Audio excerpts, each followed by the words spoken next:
30. And yes, we are recording now. Jerry, if you would please go through the presentation that I Right. started. Thank Okay, you. thank you. Okay, so Brian, Kevin, changing okay. This is an overview of natural helpers, folks.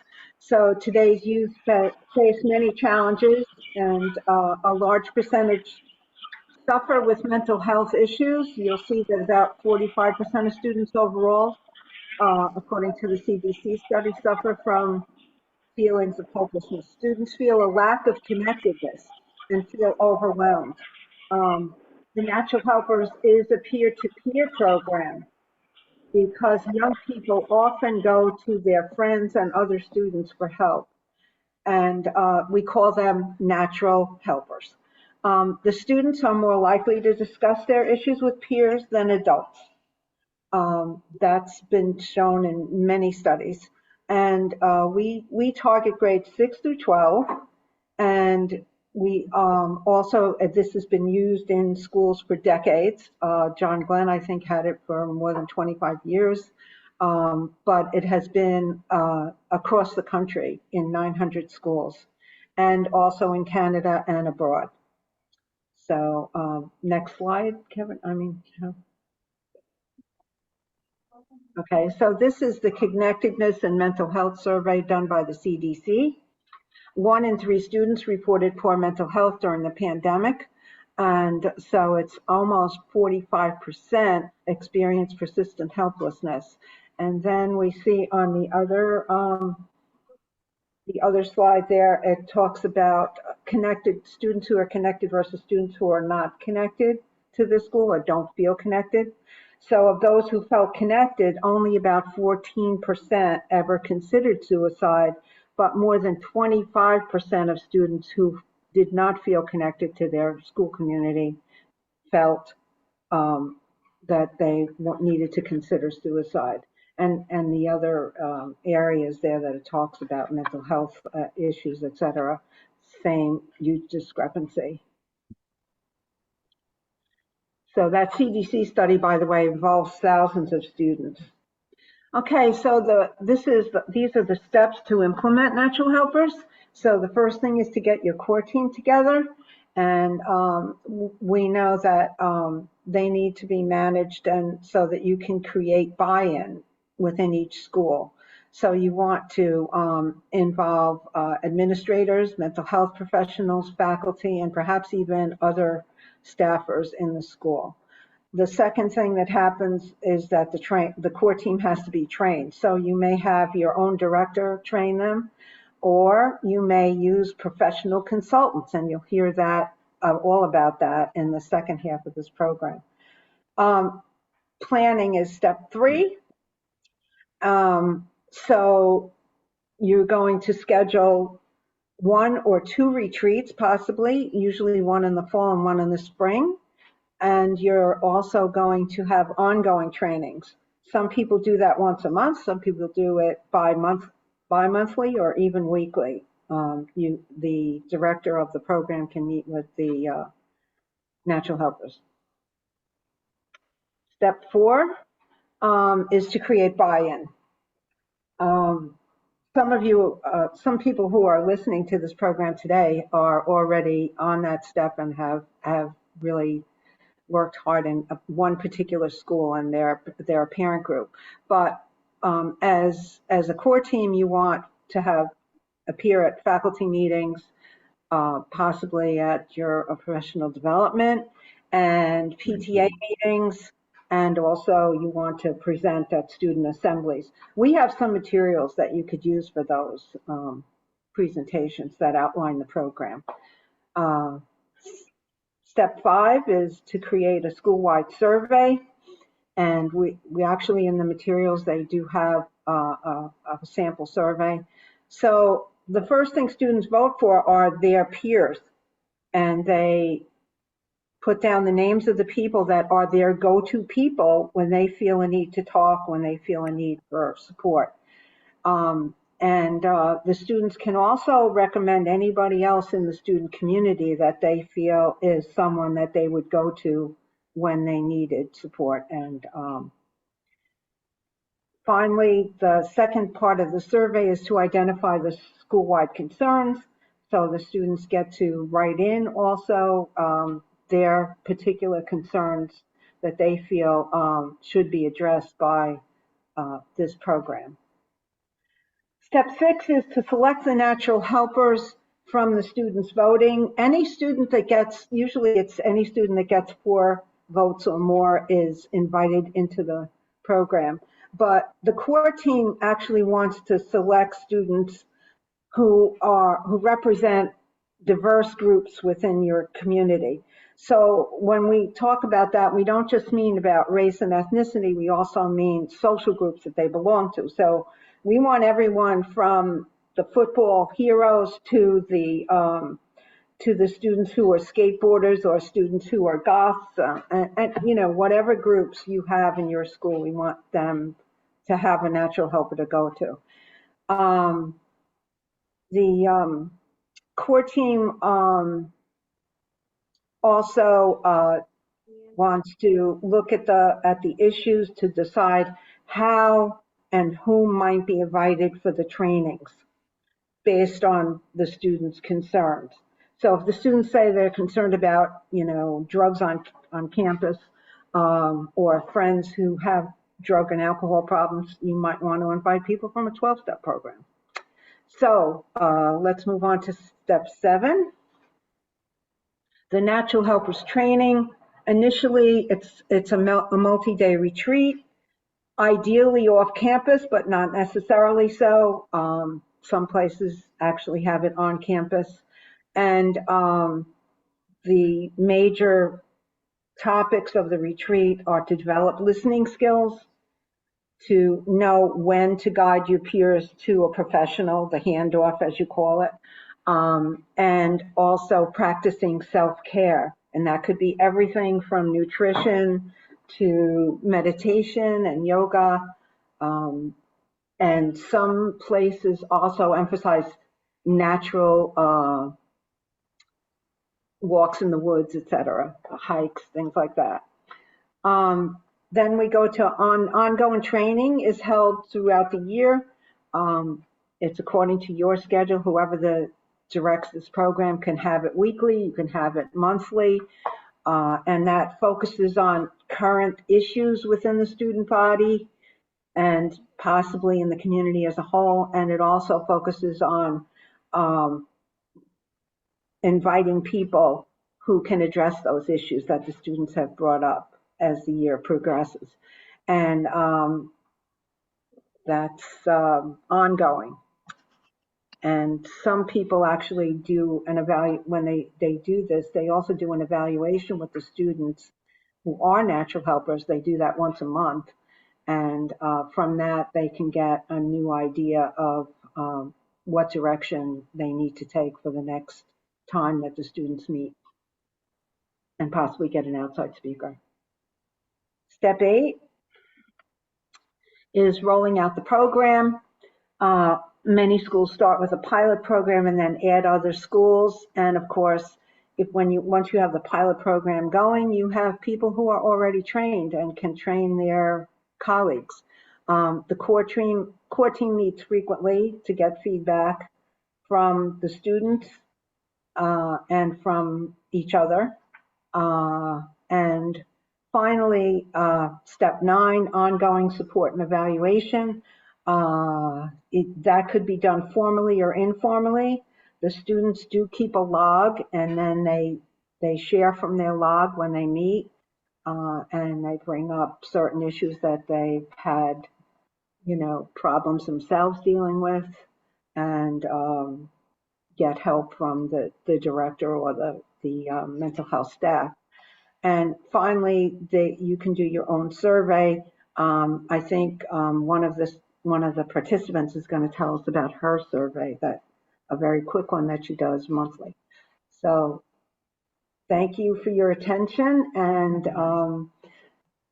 in case, oh yes, your final goals. This is what natural helpers should do for your community.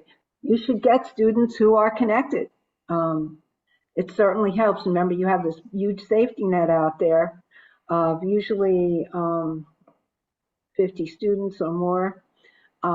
They've become self-empowered.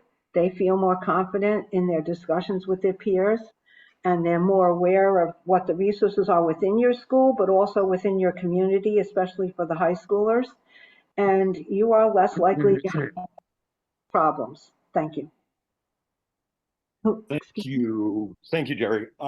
So I do want to clarify a little bit because we have a lot of different people in the room from different backgrounds. Our advocacy has really been in Dutchess County Schools, Poughkeepsie Community Action Collaborative, right? Greater Poughkeepsie area.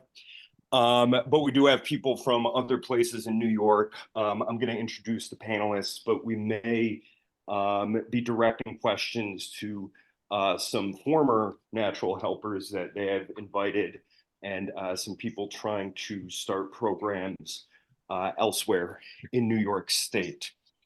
So this is going to be the facilitated panel discussion, and then we'll have a presentation after this from the NAPPP. Our panelists today are Dr. Anthony Pantolino. He is a former school psychologist of the year, former natural helpers advisor on Long Island at John Glenn High School. We have Shannon Griffin. She's a current natural helpers program director in Hapog.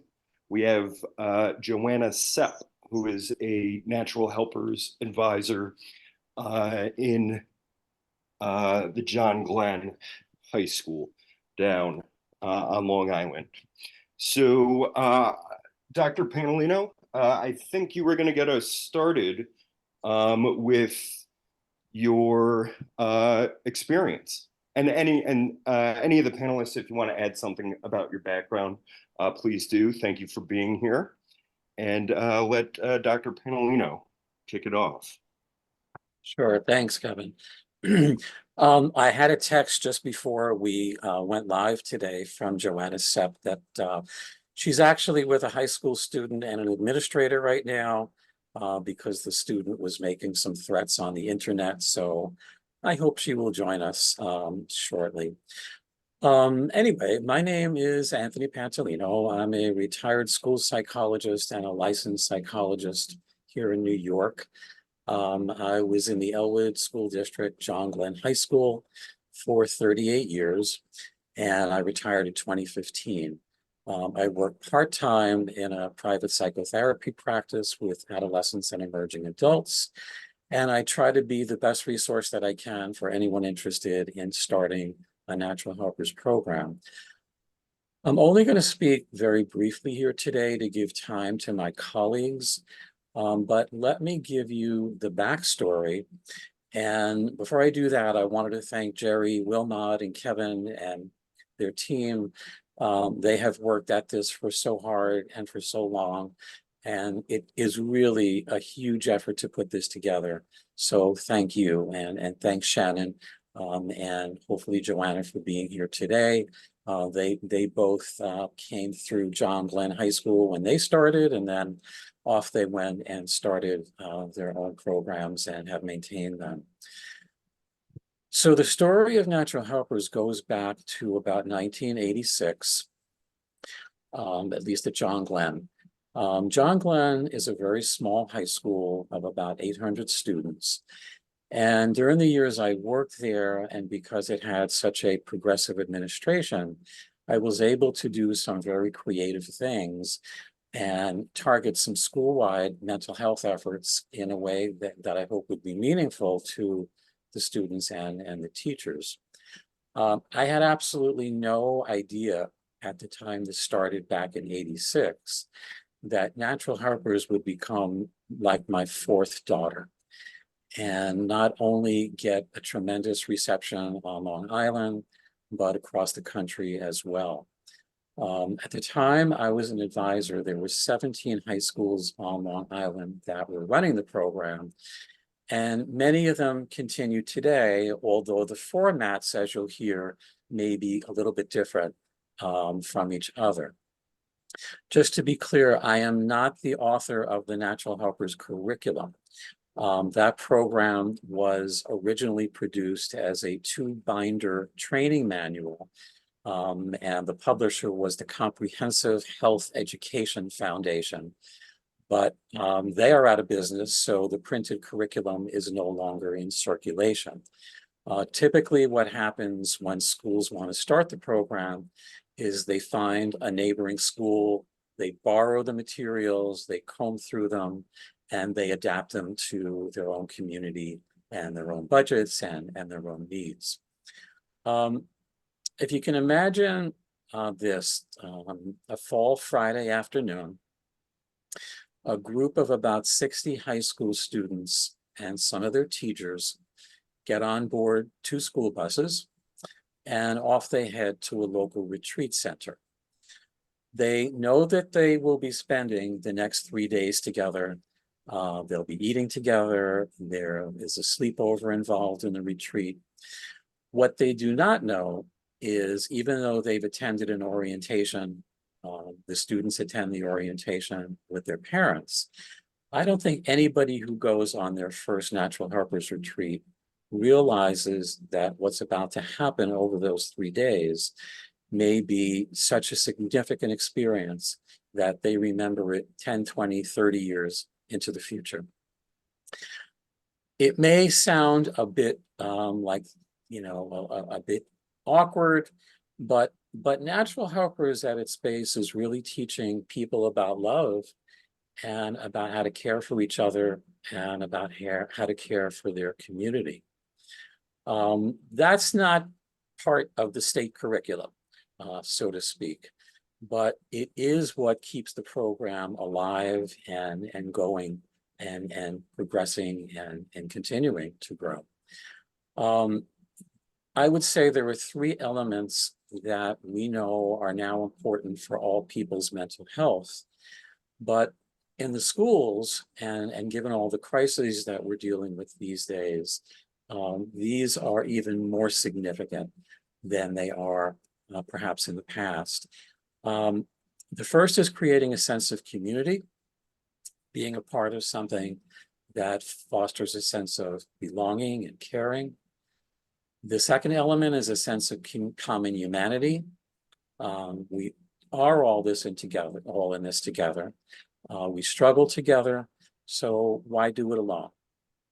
Tough times become more bearable when we have a friend beside us. Learning the skill of facilitative listening, which is listening not just for the facts of what may have happened to you or me or someone else, but what the trainers call the music behind the words, the feelings, the sense of what is creating a crisis for someone in the first place. Good healers, good therapists know that they are not going to give advice or tell someone how to live their lives. What they are going to do is offer them a caring ear. And facilitative listening is really the heart of all helping professions, peer helpings programs included. It's always been my fantasy that before every high school student graduates, they would have a 1-semester class in facilitative listening. We'll see. On the Natural Helpers weekend, we read a poem on the second night, which is part of a very emotionally charged activity called sharing. I won't take the time to read the poem to you now. Jerry can include it in the follow-up materials. But I would suggest, as anyone who asks you about the program who's never heard of it before, you might offer them this poem as something to look at as an initial consideration, because it really shares what facilitative listening and the retreat is about. And lastly, people always ask about research. What does it cost? What is its effectiveness? And when you're dealing with a program like this, which has dozens and dozens of moving parts and variables, there's not a whole lot of good research with thousands of students on a national level in different groups. It's just an impossible thing to do. So the local surveys and the program effectiveness surveys that schools do individually are much, much more helpful. And I would offer those as research samples if someone was interested.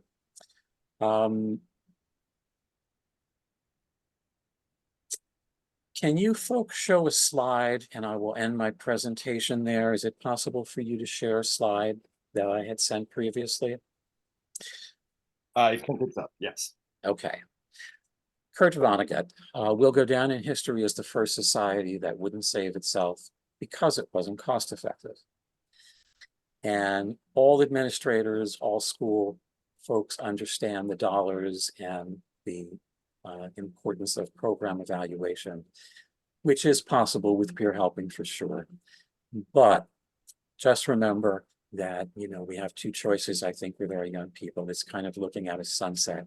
You can sit on the beach and gaze at the beautiful sunset, or you can call a bunch of scientists and try and measure the wavelength of the colors. Thank you. Thank you, Anthony. Wanted to kind of start at the beginning of the program here.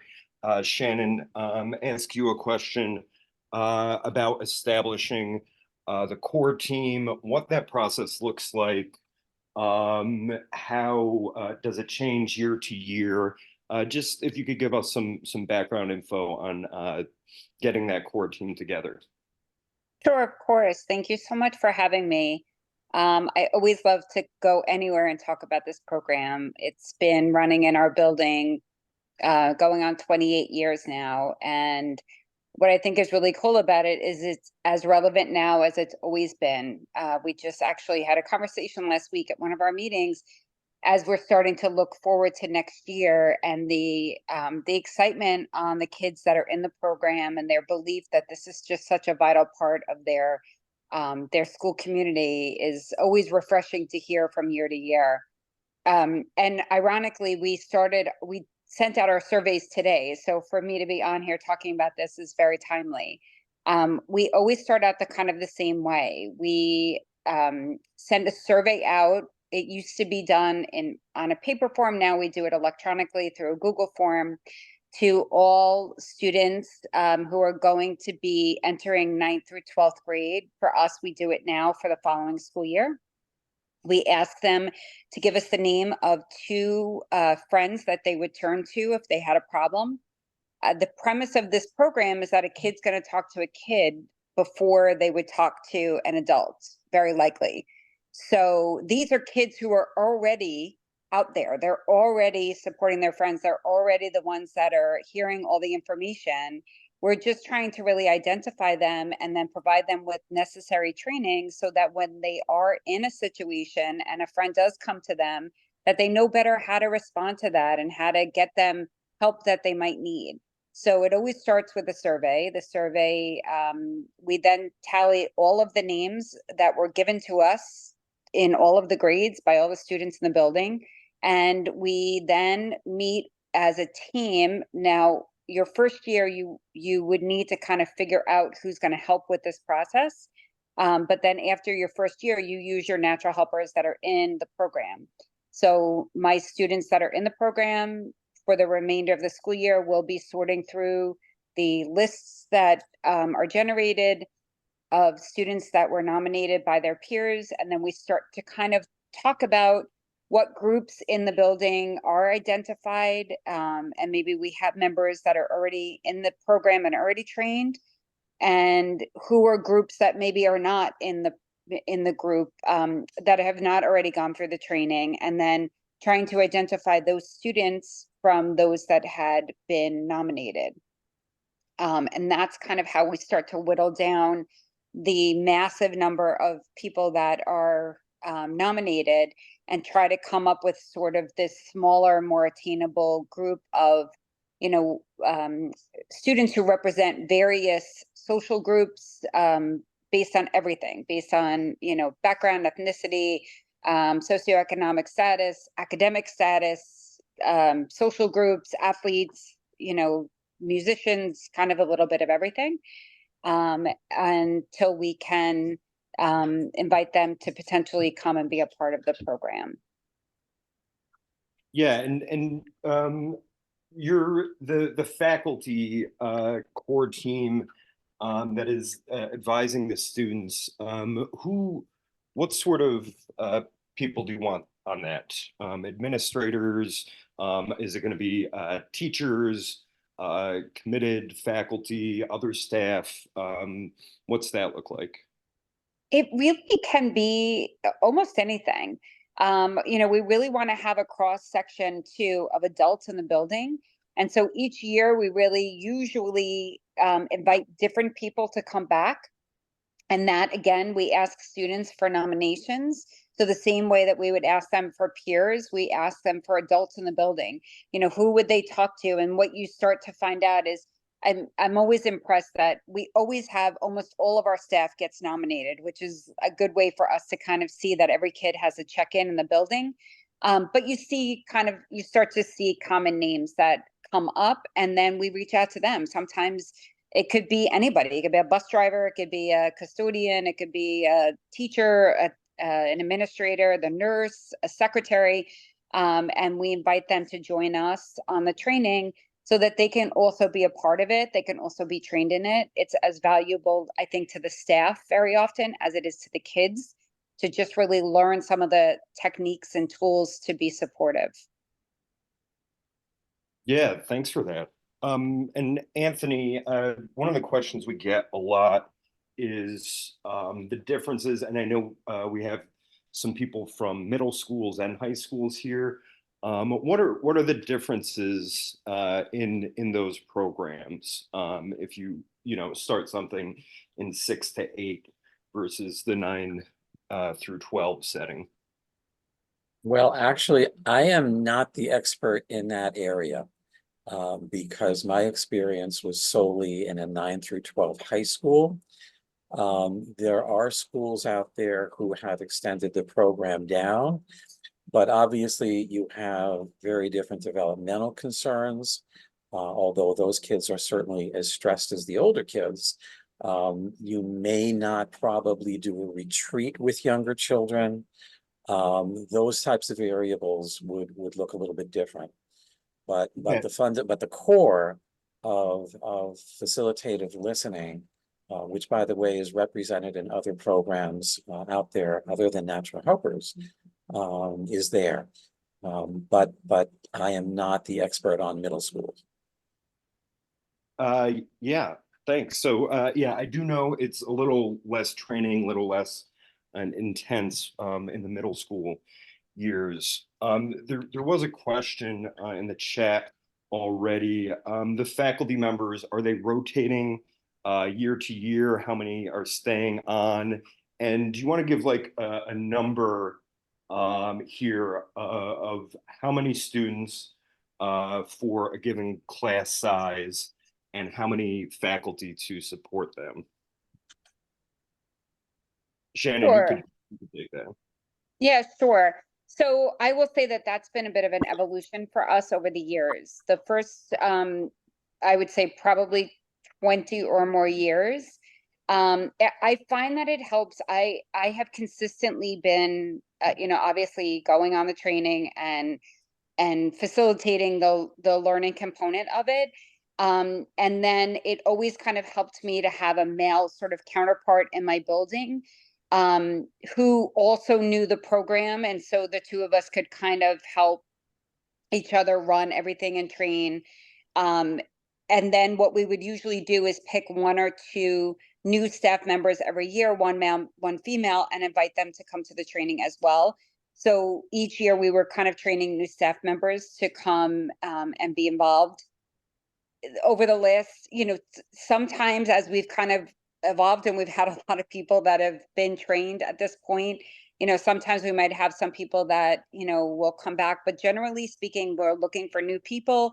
It depends on how your building or how your district chooses to do it. So my district in the beginning, the first, probably I would say 7 or 8 years, we were all volunteers. And then as kind of the years progressed, the district started to offer really just a stipend to our the people that would come, so that they, kind of got some compensation, not for the entire time, but certainly just to kind of give them a little appreciation for attending. But yeah, we sort of rotate every year. We try to pick new people in the building. This way, again, you have as many staff members, or you have a large variety of staff members in each department that understand what the program is all about. And they're also there for the students as well, if kids need to reach out to an adult in the building. Yeah, thanks. And that training, what I know, Anthony, you talked a little bit about what one particular weekend, special weekend that you remember looked like to you. Could you go more into the details of what a training weekend looks like or can look like? It can be different from district to district. It may be an overnight camp, or it may be pizza in the gym, something like that. But some of the details about a training weekend. Well, just to add on to what Shannon was saying about the teachers, it's important to know that I think if you're a teacher and you're nominated, that's quite an honor. Teachers take it very seriously, which is the reason why districts have said, how do you get teachers to go on a weekend, give up, 3 days of their weekend? They do, and they do it willingly. So that is a thing to remember in terms of the teacher component. The weekend is a structured curriculum. Now districts may cut it up a little bit differently or emphasize different elements of it. But when you're first getting there, it's a Friday, late morning, early afternoon, the latest. You have a lot to do. But that first day is primarily icebreaker activities, which are generic across peer helping programs. You have a lot of kids who don't know each other. You have some kids who don't like each other. They certainly would not be sitting at the same lunch table with each other. So that first afternoon is really just getting them comfortable, getting them to have some fun, a lot of team building activities, and then it's lights out. Hopefully, that's another story. Shannon will tell you about that. Saturday morning, the core of the program all Saturday morning is really facilitated listening. There's some lecture material involved, but it's primarily role plays, which are facilitated by the kids themselves. Saturday afternoon can vary, but we've spent a lot of time, I recall, on Saturday afternoon talking about suicide and also doing role plays in terms of how to handle a friend who was suicidal, what to say. It's such a crucial issue with the number of suicides that sending your kids back with that information is really, I don't think there's anything that can duplicate it across the country. They need that information as peer helpers. And then Sunday is really, again, as per the curriculum, it's reorientation. When you get back into your buildings, what's going to be different? What are you going to say to friends who say to you, like, wow, I wish I could have gone on the weekend, or, maybe put a negative spin on it, like, oh, you're a therapist now? You role play how you might handle those situations. And then the weekend ends with a very, very nice graduation ceremony. After sharing on a Saturday night, which I left out, unfortunately, the most important activity, there are newsprint papers posted throughout the retreat center with each kid's photo on. And what kids do on the overnight before they go to sleep is they write something on each kid's scroll that may have said something that really appealed to them or inspired them. And that scroll becomes their diploma for graduation. Lots of hugs, lots of tears, beautiful afternoon, And then they go home and they have to get up to school the next day, which I'll also let Shannon describe. Yeah, You want to Shannon. talk, you want to talk about getting kids to sleep? It is definitely one of the challenges of the training for sure. The older I've gotten, the more the less tolerance I have for it too. The thing I wanted to also really stress, so the premise of the program is confidentiality, and that is a really, really, look, it's always been a challenging topic to teach to kids, but in this day and age with social media and phones and, another like consistent message that they hear all weekend long is the importance of not just being, that part of being a natural helper is like respecting that people are going to tell you things that they're not going to tell other people potentially. And also, you being in a position to feel like I can trust the people that are in this room too. And that's when Tony talks about, like we always say, there's like this, it's like this magical thing that happens during sharing, because sharing it, every kid in the room, I would say consistently, 98, 99% of the people on the training choose to share a very personal story during sharing, because they've gotten to the point that they understand what confidentiality is all about. And they start to trust that not only, I'm not going to leave this space and tell anybody what you shared with me, and I trust that you're not going to do the same thing. And so they really take that time to open up and start to really understand what it means to really confide in another person and, release your burdens, but also, be respectful of other people who are sharing their burdens with you. And it really becomes like a huge turning point in the training. And the teachers participate in that. The teachers share also. Yeah. And we're clear that confidentiality means that, almost everything that is discussed is kept confidential unless there's reason for us to not be able to do that. So everybody is always aware that we're still school employees, there's teachers and staff that are in that space. And if we have any reason to be concerned about somebody's health or safety, or, that is the only reason outside of that space anything would be shared. So because kids need to know that, if somebody, shares something that's, dangerous or life-threatening, obviously we would have to respond to that. Yeah, so we covered the core team, getting that going, the training. Shannon, you're in a program right now.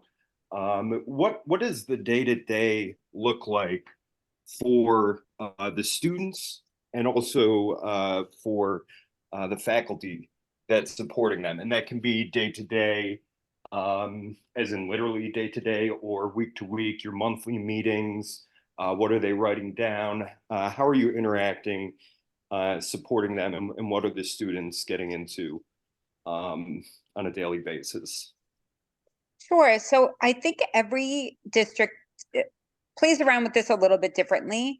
And I will say that it is something that's always evolving. And we're in talks right now, even in my building with my students, because the academic rigor of the high schools have increased so significantly. I tease the kids all the time. When I started this program years ago, the only kids that really didn't have a lunch period were kids that were seniors that had kind of messed up and needed every single credit to be able to hit that graduation. And now it is not unusual for freshmen to not have a lunch period. And so that has really shifted the way that our meetings run. We run them the same that we always have, which is, we start out by having the kids come in. We have a space that's very informal. We actually have couches and like beanbag chairs and stuff like that in a space that the school has provided. Kids come in during their lunch period. They have to fill out something called a log, which is just a form that on a weekly basis allows me to check in to see, like, are there issues that they've been dealing with that we need to be readdressing or talking about, or they need more information about. We check in with them on how they're taking care of themselves. It's another big component of natural helpers is teaching self-care. And that if you're going to be in the role where, people are coming to you and telling you these heavy burdens, that you have to also be taking care of yourself, whatever that means. And then also checking in to see if they do need more support. Is there something that they need to, speak privately to an adult about to get more support and know how to help their friends? And then we'll have topics. Sometimes they're student driven. Kids come in and they have a topic that they want to talk about. Sometimes there's a vibe going on in the building that we know, everybody's kind of dealing with, or stuff that's going on in the world that we know everybody's kind of talking about. And so we might take the opportunity to do that kind of stuff, or we might do concrete things like have speakers come in on various topics.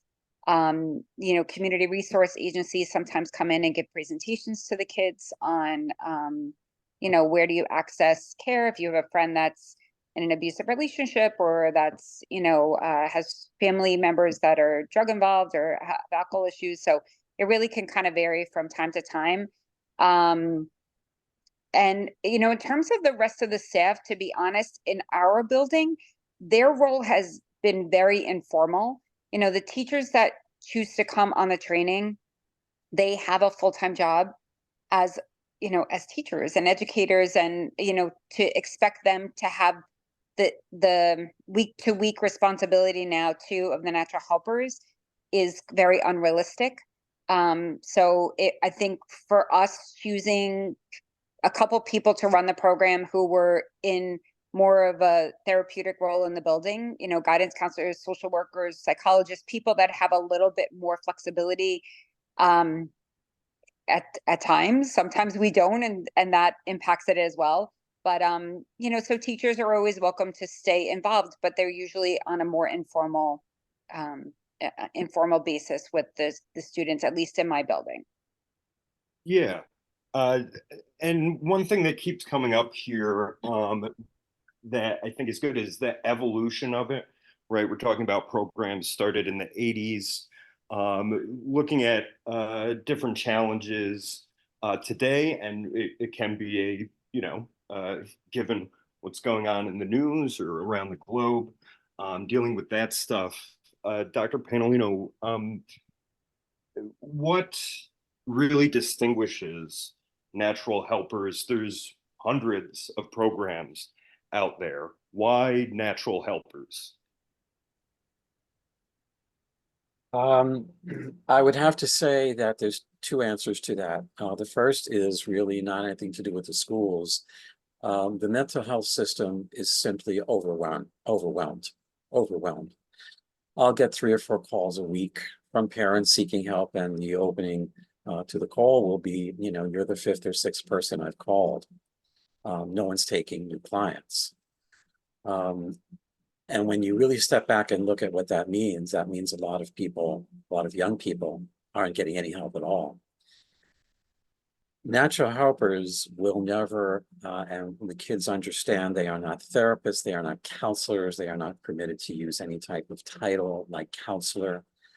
They are helpers, but they are embedded in the fabric of the school and in the community. That's where the action is.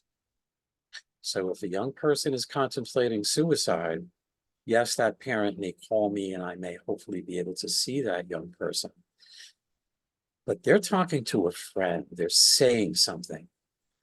And to have the ears tuned as to know what to do with that information, I think it truly is the fix for the mental health crisis in the country. Every school with a natural helpers program, in theory, you've got ears in every building. That's what makes it different. Yeah, thank you for that. Shannon, did you want to add anything to that? Because you see all sorts of programs come and go, and this one has stayed. Anything about the sustainability you'd like to add? Yeah, I would say one of the things that I think kind of separates this program, at least from other ones that I've seen, is that there's 2 pieces going on to it. So one is that, like I said, these are kids that are already doing these things. They're already supporting their friends.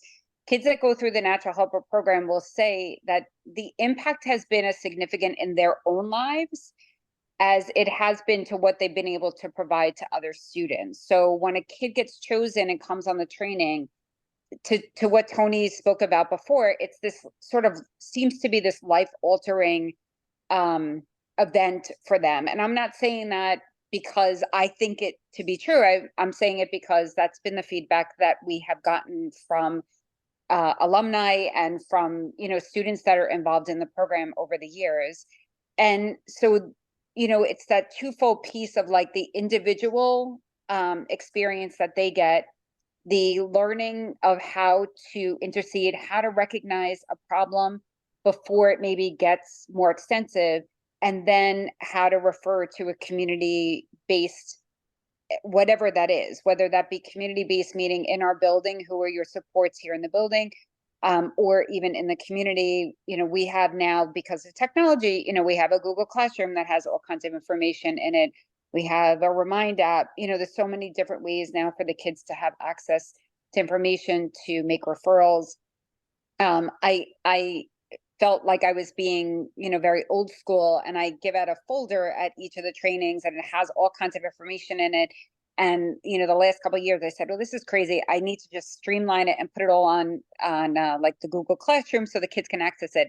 And they were not at all happy with the idea of me saying I was going to do that. They have been very clear that they like having their folders at home. Many of them say I pull it out when my friend is, you know, calling me, and I pull out my sheet that tells me like how to, you know, how to prompt them, how to use the language, how to get them a referral. So, you know, I think it just speaks volumes to the impact that this still has all these years later.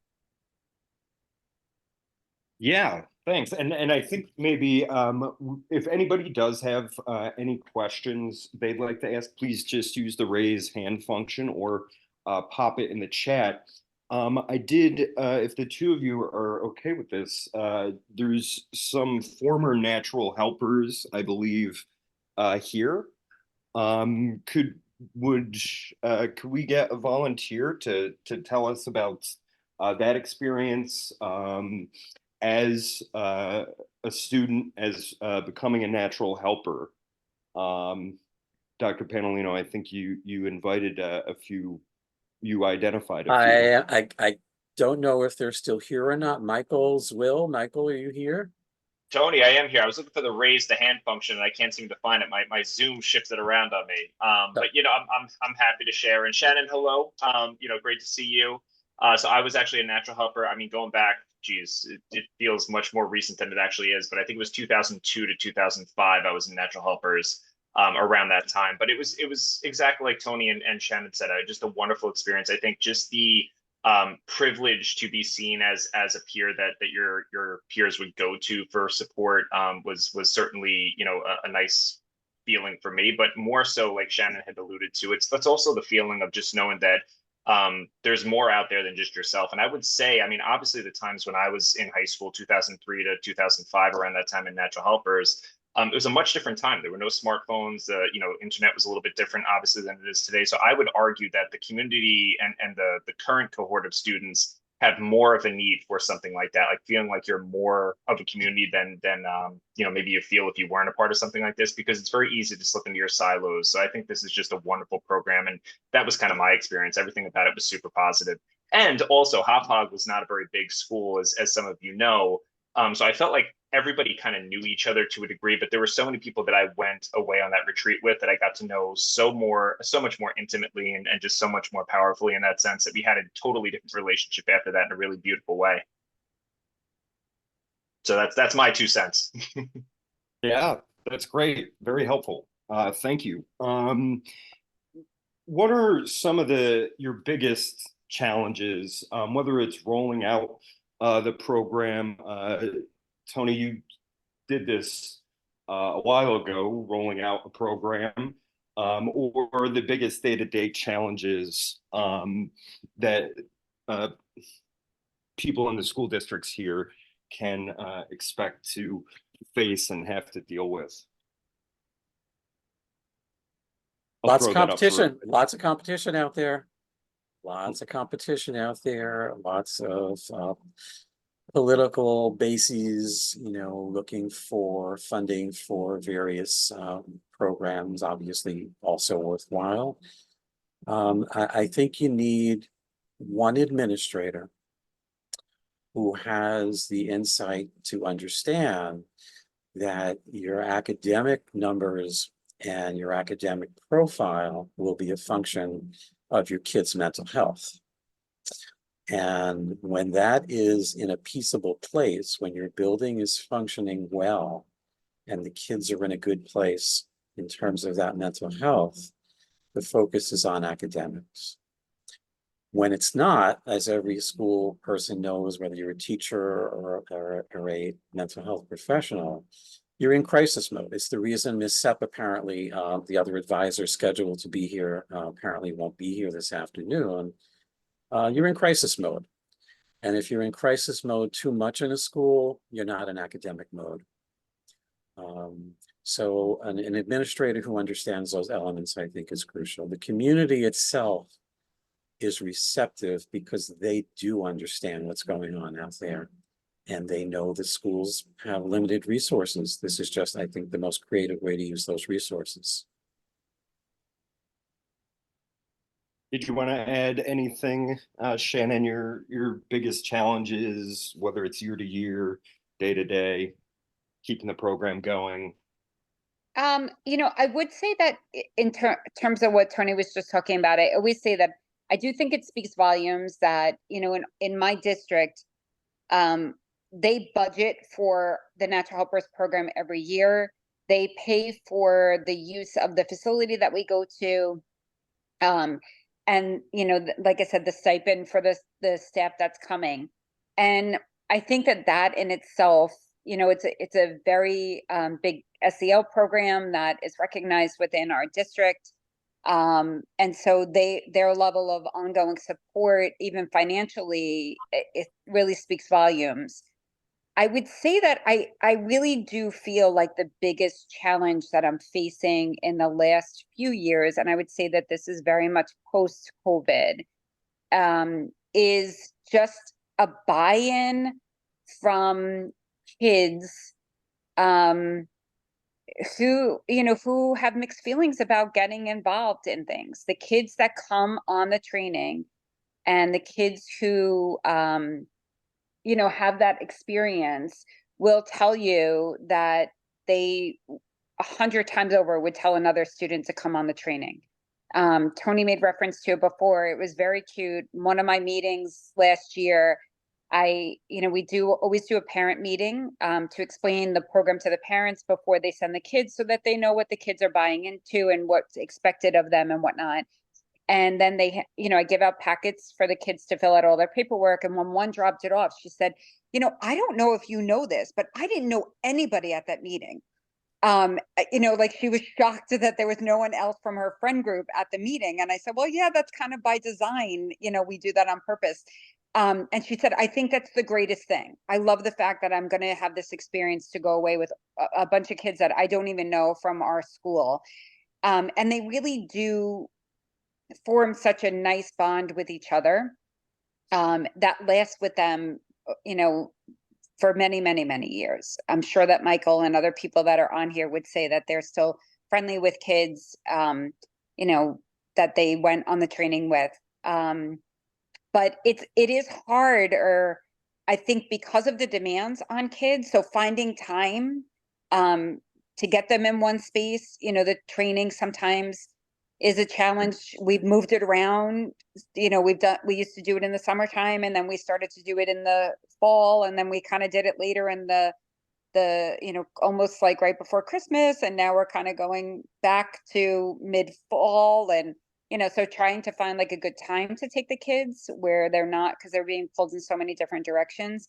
And then again, in the building, finding time to really just get them into one space to be able to consistently be catching up with them, because academic challenges are as they, are the way that they are right now. And so many kids have, AP and IB and, all kinds of other no lunch periods, that kind of stuff. But the kids still see a value in what they have been taught. Yeah, And thank you both for being a part of this. I am sorry that Joanna wasn't able to make the panel, but you guys handled this very well. We did have a question in the chat about junior high setting. We do have, if Shannon, if you could pop something in the chat in response, or we are about to introduce some people from the National Association of Peer Program Professionals who may be able to answer that about what this would look like in junior high or middle school setting, and particularly how it aligns with mentoring. But I am going to thank both of you for being here, and we're going to give this over to Dr. Judith Tyndall, the president of the National Association of Peer Program Professionals. Among many other things, I will let the individuals presenting speak about themselves. I believe we have two certified trainers as well, Marilyn and Dodie, who also help out with these programs. So I think we're going to pop that presentation up. Kevin, are you doing that, or? Yes. And I would hope, because I know some people had to leave early, this presentation, if they are not able to see it, if we could get your permission to share it out, and obviously we're recording this too, but just so they, anybody who had to leave isn't missing this part of it, which is really going to go into some real detail. So Judy? Okay. Yeah. Yeah, absolutely. Listen, it's great. I really want to thank all of the PCAC members. I know Jerry and I met about 1.5 years ago, maybe 2 years, and I feel very, very excited about this opportunity to participate. And I do know that with community support, like your PCAC group, this program can be twice as effective, that's what the research says, as if they didn't have it.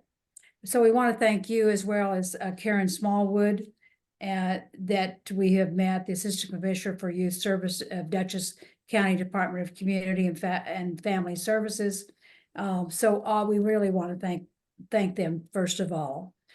But I'm Dr. Judy Tyndall. I've been president of NAPPP for a long time, since 1998. But I've been in the peer helping field for, I would say, almost 50 years. Started in a middle school with programs, and then have found my way to elementary programs, high school programs, college programs, adult programs, and had an opportunity to work this kind of listening program with the United Nations at one time. So I've written over 11 books in the field, and love this national helper model. And I agree with other people that there's not enough mental health professionals, because I'm also a licensed clinical psychologist. And I'd like to introduce two of our speakers. One is Marilyn Bader, who is retired prevention training coordinator for the National Council on Alcoholism. And she's trained thousands of young people at the elementary, middle, and high school in peer programs and other prevention programs. Dodie Haig from South Dakota, and she's in charge of the national program, the Natural Helpers Program in South Dakota, and prevention coordinator of the Northwestern Prevention Resource Center, has been involved in the prevention fields for over 25 years, and is currently responsible for training evidence-based prevention programs and practices, such as the Natural Helpers Program, the Applied Suicide Intervention Skills Training, Mental Health First Aid and Youth Mental Health First Aid, Overdose Lifelines, Interactive Journaling, the Students Against Destructive Decisions, Questions, Persuade, Refer, and the SPF application for prevention success training, and of course, the Natural Helpers of South Dakota. And NAPPP had the wonderful opportunity in the last few years to help them revise and look at their curriculum so that it follows our programmatic standards and ethics. And I know that, why don't we go to the next slide? Dr. Palladino talked about the Natural Helpers has been around since '86.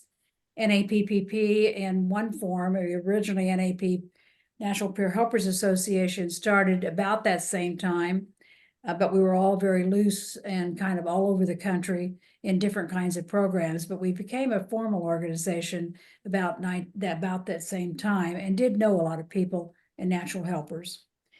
So as you can see, our vision and our mission is very important, and you can find us on Peer Program Professionals.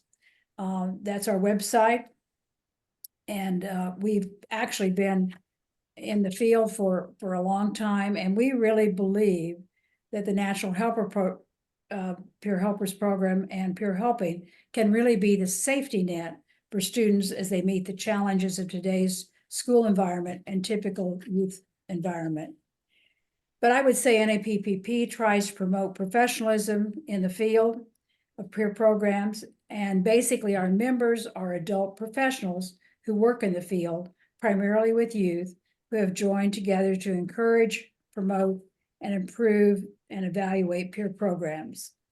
And we believe that youth and adults are resources that can be trained, supervised, and supported to help others. And we are a non-for-profit 501c3 nonprofit organization. Let's go on to the next slide. Some of our NAPP mission strategies involve, of course, developing and revising our national programmatic standards, which includes ethics, not only for the adult professional, but also for the youth, and definitely a program evaluation rubric. We also certify programs. We certify educators, people, and we certify programs and curriculum, and we also certify trainer consultants. So our hope is, if we work with some of your programs, that many of you will become certified trainers consultants. We also offer college credit through Lindenwood University, a 3-hour credit if you would become a TOT. And so we have a newsletter that comes out 9 times a year. And we have lots of other programs besides the Natural Helper. If you go to the next slide, some of the actual trainings that are involved are both face-to-face as well as online, as well as the hybrid. And some on the left are some of the names of the programs that we offer. Specifically, I want you to look at number 4, which is the trainer of trainers model. And that's what we're proposing for any schools that would decide to work with us, that we would definitely train a group of your professional staff to then train others in that school district. And we know that that really works quite effectively. We also have lots of youth and CEU programs, but I just want to share a story that is very near and dear to my heart.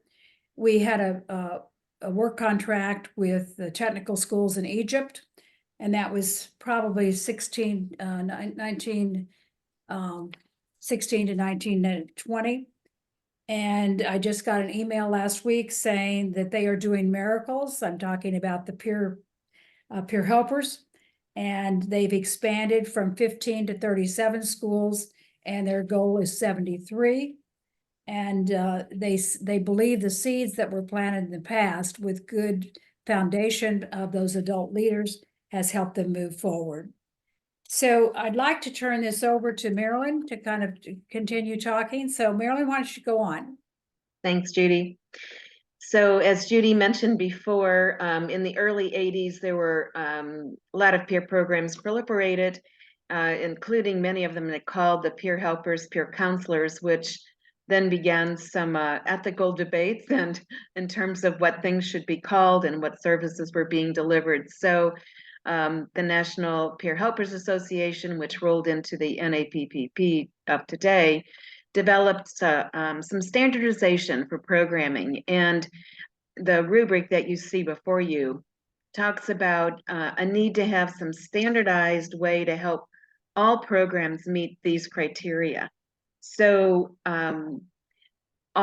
as you well know, needs assessment should drive the program. So when you know what a school or students need, then that's what you train to, and that's what you evaluate so that you know if the program is making an impact. So a needs assessment can be something from the national level, as we've heard from CDC with Jerry, but it also can be something that comes up as a result of the information that students give on the Natural Helpers Survey, or it could even be something that you're getting, how many office referrals, or what is your absentee rate, or one of the schools that I worked with, mentored in Korea, they had a dropout rate that was fairly high. So they were trying to increase student attendance and be able to prolong the students' abilities to stay in school. So, you know, what is the need, what's being driven the program, and that develops the purpose for the program so that everybody, what is it, a problem well defined is half solved. So if you know what you're trying to solve, you know what you need to work on. So as a result of that needs assessment, then you move into an organization, a school being committed to it. So, and you heard what Dr. P, what Anthony and Shannon both said, that there needs to be administrative support because the admins really sets the tone. And if they're behind it and the teachers know that this is a program that is worthwhile, and then if students need to be out for a half a day of training or somehow figuring out when supervision happens, that they realize that it's a crucial part of it, which is what the program advisory committee can help be advocates in the building, but also be able to see how well it's working. And I always like, I'm a recovering high school coach as well as a physical education teacher and trainer. And you know, sports need coaches, and coaches get time to work with their teams. They get resources, finances, places to meet. And that's the same as true of a natural helper or any peer helping program. So there needs to be some kind of logistical support and a commitment.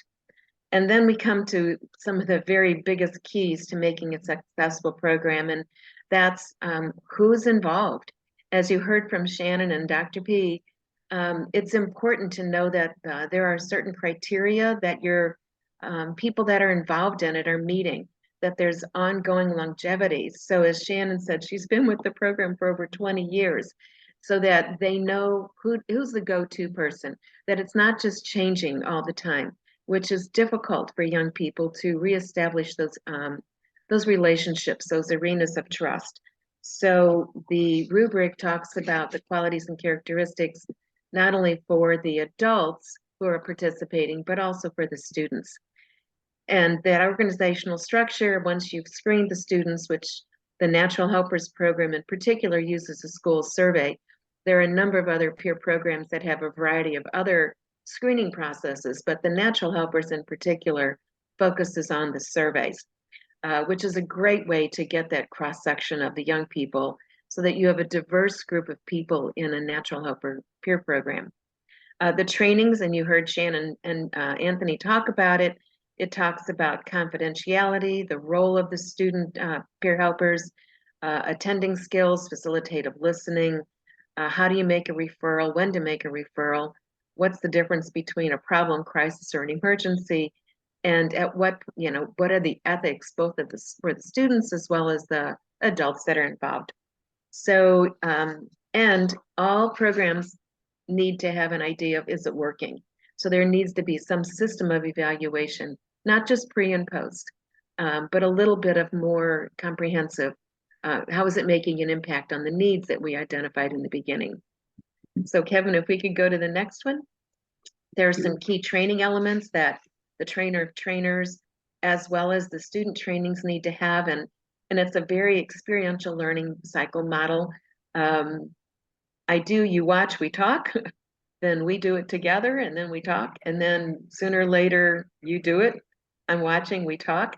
So it's a way that even as Dodie's going to talk about what the TOT looks like, there'll be some modeling of the curriculum, but the participants themselves need to practice those particular skills. And that's a format that would be not only the TOT, but also the natural helpers themselves. So I'm going to turn this over to Dodie, and she's going to talk about what that TOT could look like. All right. Yeah. Thank you for inviting me to be a part of this. I am Dodie Haugen. I have worked in the Natural Helpers Program probably since 1998 in the state of South Dakota. A couple years ago, we decided we needed to re-energize, make sure that we were meeting some kind of standards. And so we worked with NAP. And as a result of that, have done some changes to strategies, gotten a TOT together for our state, and been able to work with these lovely ladies over the last year or two. And so for that, I'm feeling very fortunate. So when we're looking at the TOT for the Natural Helpers Program, and it is exactly the program that we just heard about with the panel and everything today. Same program through that was first founded with Chef, and then we have gone on then to make some changes to it to more fit our needs here in the state as well, but still keeping with the same foundation, making sure that it aligned to the rubric for the through NAP as well. So when we're looking at the TOT, you know, day one, the first half is going to really be a time for us to get acquainted using some of those strategies that we would be using with the natural helpers during the student training as well. And then we're going to be covering some of those logistics so that everyone is kind of on the same page. Marilyn takes some time to cover those NAP standards and the ethics in more detail than what was covered even today, so that we're really understanding what it is that we're trying to do with the programming. Then the afternoon of day one, what we're going to be looking at is really diving into the natural helper training itself and getting you to experience what the students would be experiencing. That would take us through day two as well. Then really on day three, what we're going to be doing is looking at some of those teaching strategies, giving you as potential trainers the ability to be able to do some teach backs of the strategies, learn how to facilitate those discussion questions around those strategies and things like that. And then the last day is really going to be that opportunity for the teams from the different buildings to be able to kind of lay out your plan. What does it look like? How are we looking at in regards of timeline, staffing, and things like that, which kind of brings us on to the next slide that I'm going to talk about. This just gives us a little bit of a timeline and how it might roll out, say, in 12 to 18 months or so. The implementation plan is really going to be reliant on the availability of the school staff, the NAP trainers, as well as training site availability as well. So really in the first 0 to 6 months, what we're kind of anticipating is that you are going to select staff from the pilot programs from, say, 2 to 3 different interested schools. After those schools and staff have been selected, then we would come in and conduct a TOT. And then after that, after the TOT, we would be willing to come back in and do a student training with those trained professionals within your school. So then just kind of a, you know, check and balance, make sure that we are getting the strategies implemented in the way that it's supposed to be implemented, and just helping you kind of every step along the way. And then really following that student training, we would be available to, you know, consult kind of with, you know, what kind of ongoing training might you be doing, what kind of evaluation should you be doing, and things like that. So with that, I'll turn it back over to Marilyn. And thanks, Dodie. And just, this is not a one and done. We really want to be able to help, as you can hear with Tony and Shannon, that this is a multi-year and hopefully multi-decade program so that it's ongoing. So when you look at expansion, after the first year, spending some time to evaluate what did we do well and what can we do a little differently. How do we expand it? Do we expand the number of students that we get involved in? Do we expand the number of schools? Do we go down into the middle school? So do we do some different service deliveries?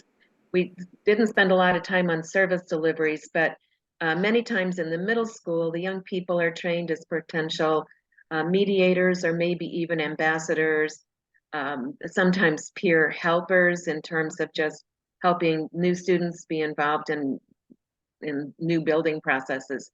And in the high school levels, it can go anywhere from peer teaching, particularly going into classrooms or middle schools teaching on particular topics. It could be that they're mediators, but it could also be that their focus is listening, tutoring. So it's a wide variety depending on what kind of service deliveries you'd like to have. Some schools even implement that as a particular classroom so that there might be a language arts credit given. So, you know, something to think about in terms of expansion. So it's an opportunity to continue to train, decide how you want to move into year 2 or maybe even year 3. And how do you supervise the programs? How do you coordinate them within the district? And NAPPP is willing to continue as consultants and trainers if that's necessary. So this last couple real quick slides, we're almost down to the wire here. We've alluded to this whole concept of evaluation, and actually you start planning to evaluate, and go ahead and Kevin, put them all up there because we're going to breeze through this. You begin the evaluation process when you design the program, so that if this is the need, how do we know that it's being met? So sometimes you can do that by process. You can hear some of the students talking about how it's impacted them. You can do surveys, as you heard Shannon, that there's a monthly log, and those are all wonderful ways to do it. So that can be done more in depth, but realize that program evaluation is very crucial to say, is it doing what we wanted to do? Is this worth the time of the students and the investment? So last but not least, I'm going to turn this back over to Judy, and she's going to close thing out with potential costs. Well, basically what I want to say is we hope that whatever schools that we get involved with, that it is a relationship for at least 2 years. We really see that as quite effective in terms of making things move forward. And keep in mind that we want to walk away with you all kind of taking charge, and it's going in the way that's going to meet the needs of your school. And those adult trainer consultants will then expand in the way that's going to be meaningful for that school. But basically, in terms of cost, there's lots of variables involved, and it's not just, you know, the actual training time. I know that the curriculum, South Dakota Natural Helpers curriculum, is no cost because it was developed through a grant. However, we do have expectations that we would like feedback on the curriculum, as well as you know, just in some kind of simple evaluation. And it has to do with the local school district or the local school's ability to copy and reproduce those notebooks. I just know the notebooks for both the faculty as well as the students in Egypt. Those young people carry around those notebooks all year long, and the next year and the next year. So, you know, being able to produce those are great, but the actual curriculum would be free. We also would like to have some impact and outcome evaluation down the road. Obviously, those are not the first year necessarily, but we would base our fees on the first training, which we've described is really 4 days, and we would include 2 trainers and approximately 20 adult participants. And then the second training, which would be with the youth, and we would be there to help those adult trainers also lead the youth. And then, of course, additional costs, because we're from the St. Louis area, South Dakota, so there would be some cost with travel, lodging, and meals. So those are all variables. And please, let's look at the next contact information. If you'd like to have a discussion and begin to work toward an MOU, we'll be glad to help you in terms of whatever stages that you're in. I know it sounds like that you already have a lot in place, and for those that do, we could be helpful in terms of strengthening what you're already doing. So anyway, thank you for that opportunity, and I'm going to turn it back and respond to questions. Yeah, if there are any questions, please pop them in the chat or raise your hand or just interrupt me. I just want to say, there are different ways to do this. I think everybody saw that it depends on your school, your district, your community. There's a lot of different ways. We do have materials available, but also we thought it was important to get some professionals here if you do want help starting your own program or a pilot program. The county has been supportive, the Department of Community and Behavioral Health. I know the county owns its own camp. So there's been discussions about utilizing that camp for natural helpers training, which would be very helpful. And we're going to continue to build community support. But are there any questions from the crowd?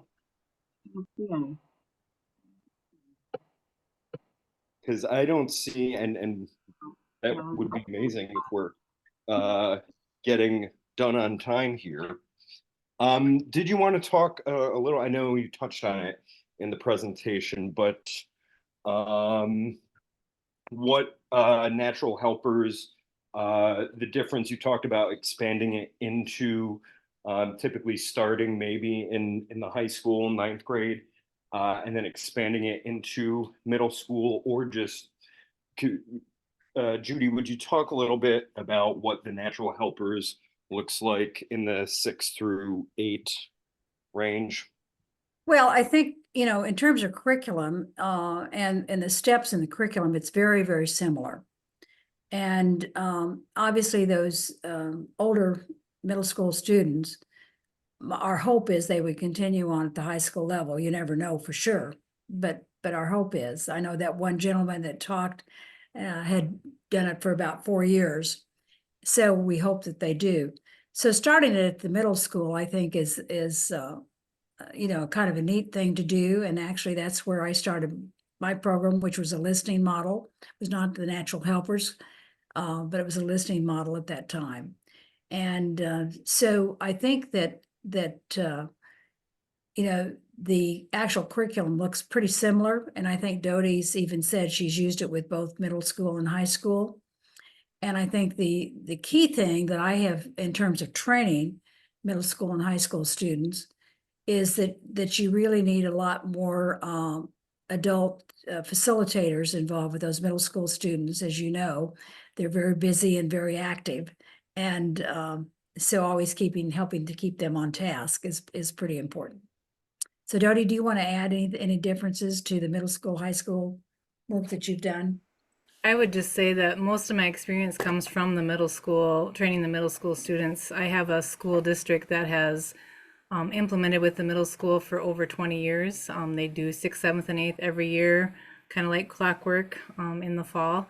They select their students with the survey, and I would say that, yeah, it's been very successful at that particular middle school. Now we've just kind of added in with the addition of having NAP look at our standards, some of that ongoing training and things like that. And so getting some evaluation feedback in regards to that is just starting to come in. So, but yeah, I feel like middle school, and then what they decided to do is they didn't carry it on into their high school. What they're doing now at the high school is Hope Squad. So, but I've heard some very similar characteristics between those two programs as well. So Great.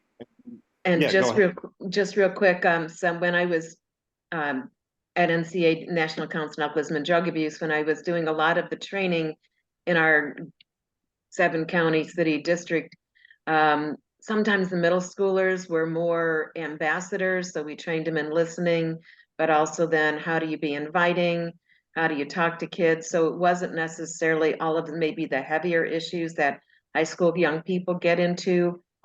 They also use them a little bit more as tutors. So one of the ongoing trainings that we did was how do you teach, not as a professional teacher, but how do you tutor? Where in the high school level, it was much more the peer listening model, so that some of the issues, the mental health issues, and helping young people get to the appropriate professional referral was a little bit different track. So just a different service delivery. Cool, thank you. So we are a minute over our planned time, and I know people had to leave before. We will send everybody the presentation you guys put together, just